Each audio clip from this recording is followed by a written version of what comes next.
চাঁদাবাজ ছিল, চাঁদাবাজ নাই, প্রত্যেককে চাঁদা দিত। এখন এটা বন্ধ হয়েছে, মোটামুটি কিনে একটু স্বস্তি পাচ্ছি আর কি। শিক্ষার্থীরা বাজার মনিটরিং করছে।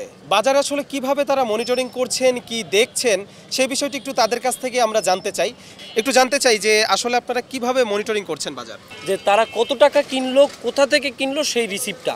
তো আজকে আমরা মাছ বাজার বা অনেক বাজারে দেখলাম তারা সাদা কাগজে আমাদের রিসিপ্টটা দেখাইছে। এখন সাদা কাগজটা যে উনি লিখলো না তার কি প্রমাণ আছে? আমরা ওনাদেরকে বলে আসছি যে আপনি কাঙ্ক্ষিত রিসিপ্ট না পেলে আপনি মাল ক্রয় করবেন না এবং বিক্রিও করবেন না। আমরা দেখি দ্রব্যমূল্যের যে দামটা বাড়ে, সবসময় আমরা অভ্যন্তরীণভাবে শুনে থাকি যে সিন্ডিকেটের কারণে দাম বাড়ে। আজকে আপনারা যখন সরেজমিন বাজারে এসেছেন, কি দেখছেন, কেন দাম বাড়ে জিনিসের? আমাদের যা বোঝা হলো যে ওনারা যেখান থেকে নিয়ে আসতেছে ওনাদের ওখানেই কস্টিংটা পড়ে যাচ্ছে বেশি। যে পাইকারি যেখান থেকে কিনছে সেখানে দামটা বেশি পড়ার কারণে ওনারা কমে দিতে পারছে না। যদি কেউ এসে বলে থাকে যে আমাদেরকে 10 টাকা দেন, এটা কি কেন দিব বা কি আসে বিষয়, এটা আপনি অবশ্যই ওনার কাছে নেবেন। এই টাকাটা আসলে যাবে কোথায়?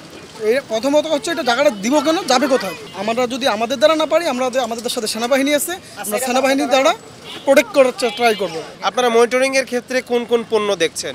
আচ্ছা, আমরা প্রথমে যেটা দেখেছি সেটা হচ্ছে আমরা ডিমের বাজার দেখেছি, কাঁচা বাজার দেখেছি, তারপর হচ্ছে চাল। আর চালের যে বিষয়টা আমি সেটা একটু বলতে চাই, কারণ চালের দামটা কমানো সম্ভব হচ্ছে না, কারণ এই চালটা নাকি তারা অনেক আগে কিনে রেখেছে।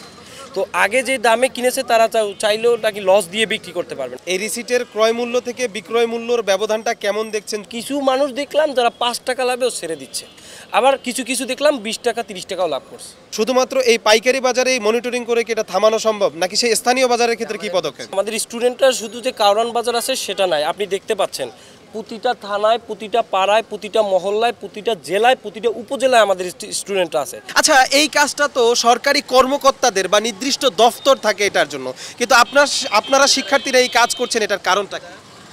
আমাদের দায়িত্ব বলে মনে হয়েছে। অবশ্যই আমরা এই দেশেরই নাগরিক, একদিন আমরাই হয়তো বা এই দেশের হাল ধরবো। তো আমাদেরও তো আগে থেকে একটু বুঝতে হবে যে বিষয়টা কেন হচ্ছে, কিভাবে হচ্ছে। তাই আমার মনে হয় এগুলো আমাদেরও করা উচিত। শিক্ষার্থীরা বাজার মনিটরিং করছে সকাল থেকে মধ্যরাত পর্যন্ত। এতে কি উপকৃত হচ্ছে ক্রেতা এবং বিক্রেতারা? চলুন ক্রেতা এবং বিক্রেতাদের সাথে কথা বলা যাক। কতটা উপকৃত হচ্ছেন তারা, নাকি আসলেই উপকৃত হচ্ছেন না? আসে জিজ্ঞেস করে আর কি, আমরা কত করে কিনছি, এখন বিক্রি করতেছি কত, এগুলো জিজ্ঞেস করতেছে। প্রত্যেক দিনে আসে, তারপরে দিনে 3-4 বারও আসে। আবার চাঁদাবাজি করে কিনা কেউ, এগুলো নিয়েও জিজ্ঞেস করে। আর দেখতেছি তো ভালোই। চাঁদাবাজ ছিল, চাঁদাবাজ নাই, মাল সবাই ঠিক দামে বেচতেছে, কেউ বেশি রাখতে পারে না। হ্যাঁ, সব কিছু দাম মান ঠিক আছে। ছাত্রীরা বাজারে মনিটর করতেছে, যাচাই বাছাই করতেছে, সেটা ভালো। আর যেই সব কথা বলতেছে সেটাও ভালো। এরা প্রত্যেককে চাঁদা দিত, এখন এটা বন্ধ হয়েছে, ইভেন সামনেও আরও হবে। কারণ এরা এই মনিটরিং কাজটা করছে, একদিন ধরে তো কেউ মনিটরিং করতে পারে নাই, বিভিন্ন হয়তো বা কোনো সিন্ডিকেট ছিল, যাই হোক এখন মোটামুটি কিনে একটু স্বস্তি পাচ্ছি আর কি। নতুন করে সরকারি যে মূল্য তালিকা দেওয়া রয়েছে, সেখানে গরুর মাংস 600 টাকা, খাসির মাংস 800 টাকা, ব্রয়লার মুরগি 140 টাকা, দেশি মুরগি 400 টাকা, দুধ 60 টাকা, যেটা আমরা গ্রামে দেখেছিলাম 50 টাকা করে লিটার বিক্রির একটা নির্দেশনা ছিল, আলু 40 টাকা এবং পেঁয়াজ 70 টাকা, লবণ যেটি মোটা দানা রয়েছে সেটি 30 টাকা এবং সয়াবিন 1 লিটার 140 টাকা। আসলে এই তালিকার দাম অনুসারে বাজারে কি আপনারা এই দাম পাচ্ছেন? কখনোই না, অনেক ব্যবধান। এই তালিকার মূল্য নির্ধারণ করা যাচ্ছে না কোথায় বা কোন জায়গায় ত্রুটি রয়েছে? ত্রুটিটা হচ্ছে আমাদের যে বিক্রেতারা যেটা বললো, ওনাদের উৎপাদন খরচ এবং ওনাদের ক্রয়ের ব্যবধান। গভর্নমেন্ট যে চার্ট করে দিচ্ছে, এই চার্টের চেয়ে আরও বেশি মূল্য দিয়ে তাদের উৎপাদন খরচ থেকে কেনা লাগবে। এই মূল্য যদি বাজারে নির্ধারণ করা সম্ভব হয়, খেটে খাওয়া মানুষ এবং নিম্ন শ্রেণীর মধ্যবিত্ত মানুষদের অনেকটাই বেশি সুফল হবে এবং মানুষ অনেক বেশি উপকৃত হবে। এটাই কিন্তু প্রত্যাশা করছেন ক্রেতারা।